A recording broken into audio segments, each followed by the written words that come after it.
ہم نے پیچھے صبر کا جو باب تقریباً کچھ 10 نشستوں کے اندر مکمل کیا ہے. صبر کا باب تھا، اس کی چند احادیث کو ختم کرنے میں ہمیں 10 نشستیں کم از کم لگی ہیں. اور اس کا مدعا یہ تھا کہ انسان کو اگر اتنی سی بھی تکلیف پہنچ جائے تو اللہ اس کے بدلے گناہ معاف کر دیتا ہے. تو جس انسان کی اولاد چھن جائے اس سے بڑا صدمہ تو اس کے ذہن میں کوئی نہیں ہے. ساری زندگی جب تک زندہ رہے گا اس کو وہ تکلیف پہنچتی رہے گی، اولاد کا غم ہے نا، دکھ ہے. ہم نے پڑھا تھا من نصب ولا وصب ولا ہم ولا غم، یہ پیچھے روایت گزری ہے کہ انسان کو جو بھی غم پہنچ جاتا ہے، جب تک غم پہنچتا رہتا ہے اللہ اس کے گناہ مٹاتا رہتا ہے. تو اول بات تو یہ ہے کہ یہ جو اپنوں کا غم ہوتا ہے یہی اتنا گہرا ہوتا ہے کہ انسان کو شفاعت کی ضرورت نہیں، اس کے گناہ تو ویسے ہی اللہ تعالیٰ اس دکھ کے بدلے معاف کر دیتا ہے. لیکن دوسری بات یاد رکھ لیں، سرکار دو عالم صلی اللہ علیہ وسلم کی احادیث ہمارے معاشرے کا بڑا ایک مسئلہ ہے. جو شخص داڑھی رکھ لیتا ہے وہ سمجھتا ہے مفتی بن گیا ہوں. جو شخص سر پہ ٹوپی لینا شروع کر دیتا ہے وہ سمجھتا ہے مفتی بن گیا ہوں. جو شخص عمر رسیدہ ہو جاتا ہے، بزرگ بن جاتا ہے، وہ اور کچھ بنے نہ بنے مفتی ضرور بن جاتا ہے. یہ بڑا ایک ہمارے معاشرے کا المیہ ہے. مفتی ایسے نہیں بنتے ہوتے ہیں. ایسے ہوتا تو پھر تو اسلام کب کا تباہ ہو گیا ہوتا. مفتی بننے کے لیے 7-8 سال باقاعدہ اسلام کی جو نصوص ہے، فقہ فقہ کی کتابیں ہیں، حدیث کی کتابیں ہیں، ان کو کھنگالنا پڑتا ہے، ان کو پڑھنا پڑتا ہے، ان کو سمجھنا پڑتا ہے. ٹھیک ہے، پھر جا کے کوئی انسان مفتی بنتا ہے. لیکن ہمارے معاشرے میں کوئی انسان، یہ بہت بڑا المیہ ہے، کسی کو کچھ بھی نہ آتا ہو وہ دین کا فتویٰ ضرور دے دے گا آپ کو. یہ بہت بڑا پرابلم ہے. تو آپ کبھی ایسے لوگوں کی باتوں میں نہ آیا کریں. ہمارے لیے مہم ہمارے آقا کی فرمان ہے. ہمارے آقا نے کیا فرمایا ہے، رسول اللہ صلی اللہ علیہ وسلم کیا فرماتے ہیں، ہمارے لیے یہ مہم ہے. بہرحال پیارے آقا فرماتے ہیں صغارہم دعامیس الجنہ. دعامیس یہ دعموس کی جمع ہے. دعموس کہا جاتا ہے، آج کل سائنس کا دور ہے، اگر آپ پانی کو کبھی ٹیلیسکوپ میں جا کے دیکھیں، دعامیس پانی کے اس جز کو کہا جاتا ہے جو کبھی بھی پانی سے جدا نہیں ہو سکتا. پانی کے ذرات، چھوٹے چھوٹے قطرات، ان کو دعامیس کہتے ہیں. تو میرے آقا فرماتے ہیں کہ وہ چھوٹے بچے جو بچپن میں ہی فوت ہو جاتے ہیں وہ جنت کے دعامیس ہیں، یعنی جنت کے ایسے اجزاء ہیں جو جنت سے کبھی بھی جدا نہیں ہوتا.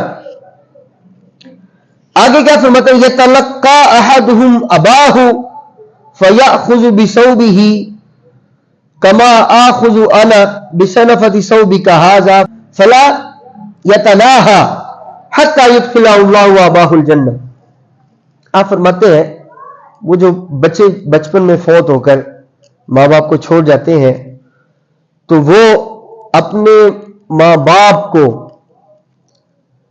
ملیں گے قیامت کے دن اور اپنے ماں باپ کے دامن کو پکڑ لیں گے. کپڑے کا پہلو ہے، کپڑے کے دامن کو پکڑ لیں گے. بچپن میں بچھڑ گئے، فوت ہو گئے، بچے تھے بھی، فوت ہو گئے، ماں باپ نے صبر کیا، دکھ سہا.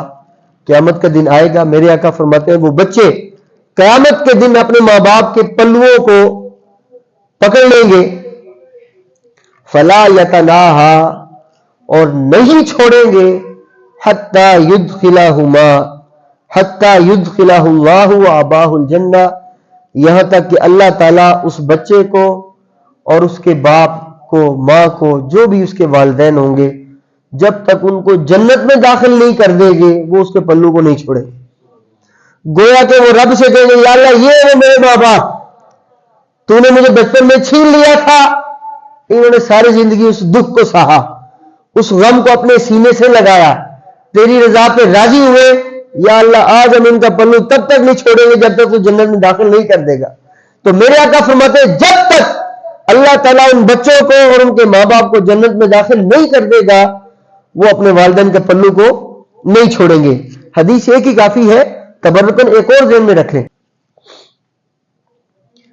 پیارے آقا کی بارگاہ میں ایک صحابی حاضر ہوئے، ومعہ ابن لہو، وہ روایت کرتے ہیں ان رجل اتى النبي صلی اللہ علیہ وسلم کہ ایک شخص جو ہے پیارے آقا کی بارگاہ میں حاضر ہوا، ومعه كان ابنه، اس کے ساتھ اس کا بیٹا بھی تھا چھوٹا سا. فقال له اتحبه، پیارے آقا پوچھنے لگے کیا تم اپنے اس بچے سے محبت کرتے ہو؟ فقال احبك الله كما احبه، یا رسول اللہ جس طرح میں اس سے محبت کرتا ہوں اللہ آپ سے محبت کرے. یعنی اتنی زیادہ محبت کرتا ہوں اپنے بچے سے کہ اللہ آپ سے بھی اتنی زیادہ محبت کرنی. اللہ تو پہلے ہی کرتا ہے، لیکن یہ ایک مبالغے کا طریقہ ہوتا ہے بتانے کا کہ بہت زیادہ محبت کرتا ہوں. اچھا، فمات ففقدہ، کچھ عرصہ گزرا اس کا بچہ فوت ہو گیا، کھو دیا اس نے بچے کو اپنے کو. فسأل عنہ، صحابی نے پوچھا یا رسول اللہ بچہ فوت ہو گیا. فقال، تو میرے آقا نے ان کو یہ تسلی دی ان الفاظ کے اندر. فقال رسول اللہ صلی اللہ علیہ وسلم اما یسرک الا تأتی بابا من ابواب الجنت الا وجدته عنده یسعى یفتح لک. افمت، کیا تمہیں یہ پسند نہیں ہے، کیا تم یہ نہیں چاہتے ہو کہ تم جنت کے باب تک پہنچ جاؤ، جنت کے دروازے تک پہنچ جاؤ اور تمہارا بچہ دوڑا دوڑا ہوا اندر سے آئے اور تمہارے لیے جنت کا دروازہ کھول لے. یعنی اگر بچپن میں اللہ نے تمہارے بچے کو تم سے چھین لیا ہے، اس پہ تھوڑا صبر کر لو. اور کیا اس کے بدلے تم یہ نہیں چاہتے کہ قیامت کا دن آئے، تم جنت کے دروازے پہ جاؤ، تمہارا بچہ بھاگا بھاگا ہے آگے سے اور جنت کا دروازہ کھول کے ابا جی اندر آ جائے. تو یہ اولاد جو ہوتی ہے جو بچپن میں اللہ تعالی ہم سے لے لیتا ہے، اس کی امانت ہے. ہم بھی اس کی امانت، ہماری اولاد بھی اس کی امانت. جو کچھ بھی ہمارا ہے وہ رب کا ہے. یاد رکھیں، ہمارا مال، ہماری دولت، ہماری جان، ہماری اولاد، ہمارے والدین، ہماری ماں باپ، بہن بھائی، جو کچھ بھی ہمارا ہے یہ اللہ کا دیا ہوا ہے. وہ جب چاہے لے لے، یہ اس کی مرضی. ہاں، ہمارا فرض کیا ہے؟ اس کی رضا پہ راضی رہنا. حضور داتا علی حجویری رحمۃ اللہ علیہ، داتا صاحب کا جو دربار شریف ہے لاہور میں، آپ سے کسی نے پوچھا تقویٰ کیا ہے، تو آپ نے بڑے سادے الفاظ میں کہہ دیا رب کی رضا میں ہمیشہ راضی رہنا، یہی تقویٰ ہے. وہ جس حال میں رکھے الحمدللہ. تو یہ یاد رکھ لیں، یہ جو شفاعت کا مسئلہ ہے، ہمیں ان الفاظ سے غرض جو اللہ کے نبی نے کہے. آپ نے کیا فرمایا، لوگ کیا کہتے ہیں، مفتی کیا کہتے ہیں، مولوی کیا کہتے ہیں، ہم نے ان کو کیا لینا دینا. ہمارے پاس احادیث ہے الحمدللہ ثم الحمدللہ. اور یاد رکھیں اپنے آپ کو ایسے لوگوں سے بچا کے رکھا کریں. میرے رب نے، میرے آقا نے نشانی بتائی ہے نیک اولاد کی. آپ فرماتے ہیں کہ 3 چیزیں انسان کو نفع دیتی ہیں، اس کے اعمال، اس کا صدقہ و خیرات، اور آگے آپ نے نیک اولاد کی نشانی بتائی ہے وَلَدٌ صَالِحٌ يَدْعُو لَهُ، نیک اولاد جو اس کے مرنے کے بعد اس کے لیے دعا کرتی رہتی ہے. سوچے وہ اولاد کتنی بد نصیب ہے، اپنے ماں باپ کے لیے اس کی دعا ہی نہیں کرتی ہے. ان بیچاروں کو کیا نصیب ہوگا، کیا ان کے والدین، کیا اللہ تعالیٰ ہمیں ایسے آزمائشوں سے محفوظ رکھے. اللہ تعالیٰ عمل کی توفیق عطا فرمائے. فما علیہ الا البلاغ المبین. بسم اللہ الرحمن الرحیم. ایک بار فاتحہ شریف پڑھ کے 3 بار کل شریف پڑھ کے اصالہ ثواب کر دیں تاکہ ہم اجتماعی دعا کر سکیں. بسم اللہ الرحمن الرحیم. الحمدللہ رب العالمین. صراط اللہ.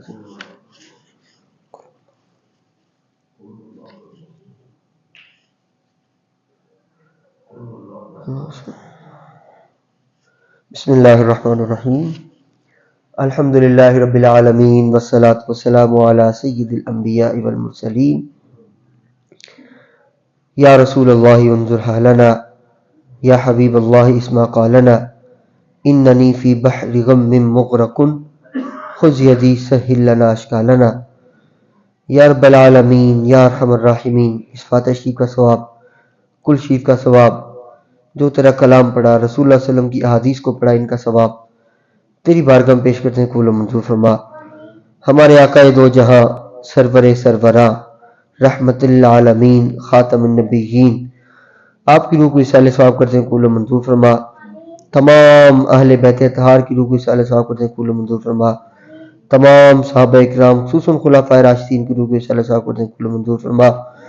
تابعین، تبع تابعین، ائمہ مجتہدین، غوث، کتب ابدال، تمام اولیاء اکرام تمام مومنین مومنات کی روح کو صالح ثواب کرتے ہیں، قبول منظور فرما۔ یا اللہ حاضرین محفل کے جتنے احباب اس دنیا سے جا چکے ہیں، تیری بارگاہ میں آ چکے ہیں، ان کی روح کو صالح ثواب کرتے ہیں، قبول و منظور فرما۔ ان کی قبروں کو جنت کے باغات میں سے باغات بنا دے، ان کو اعلیٰ علیین میں جگہ عطا فرما۔ یا اللہ خصوص بالخصوص شہنشاہ نقشبند، ہمارے آقا و مولا ہادی و مربی حضور خواجہ عالم پیر غلام مرتضیٰ فناف الرسول رضی اللہ تعالیٰ عنہ، آپ کے قرۃ العین حضور خواجہ نور محمد فناف الرسول رضی اللہ تعالیٰ عنہ، ان کی روح کو صالح ثواب کر دیں، قبول و منظور فرما۔ یا اللہ بانی دارالعلوم نقشبندیہ مجدیہ حضرت علامہ مولانا محمد مقبول مرتضی صاحب رحمۃ اللہ علیہ، آپ کے برادر مکرم مناظر اسلام حضرت علامہ مولانا منظور مرتضی صاحب رحمۃ اللہ علیہ، ان کی روح کو صالح ثواب کرتے ہیں، قبول و منظور فرما۔ یا اللہ خصوصاً میاں چراغ صاحب رحمۃ اللہ علیہ، میاں میرعظیم صاحب رحمۃ اللہ علیہ کی روح کو صالح ثواب کرتے ہیں، فرما۔ یا اللہ جتنے بھی حاضرین محفل کے مسائل ہیں، یا اللہ اپنی رحمت سے اپنے حبیب کے صدقے سے یا اللہ ان کو آسانیاں پیدا فرما۔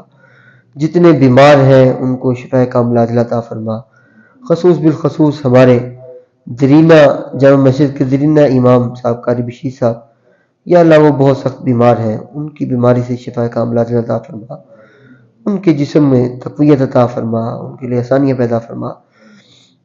یا اللہ اس محفل پاک کا صدقہ فلسطین میں ہمارے مسلمان بھائیوں کی مدد فرما، جہاں جہاں مسلمان برسر پیکار ہیں، تیرے دین کی خاطر، تیرے اسلام کی خاطر، تیرے دین کی بچانے کے لیے یا اللہ لڑ رہے ہیں، مر رہے ہیں، یا اللہ ان کی غیبی مدد فرما۔ یا اللہ ہمیں سید عمر فاروق جیسے حکمران اور صلاح الدین ایوبی جیسی سپہ سالار عطا فرما۔ یا اللہ جتنے حاضرین محفل کے مسائل ہیں آسانیاں پیدا فرما، بے روزگاری کو روزگار عطا فرما، رزق حلال میں برکت عطا فرما۔ ربنا فاغفر لنا ذنوبنا وکفر عنا سیئاتنا وتوفنا مع الابرار، ربنا وآتنا ما وعدتنا على رسلك ولا تخزنا يوم القيامة إنك لا تخلف الميعاد، رب اغفر وارحم وأنت خير الراحمين، وصلى الله على حبيبه محمد وعلى آله وصحبه أجمعين۔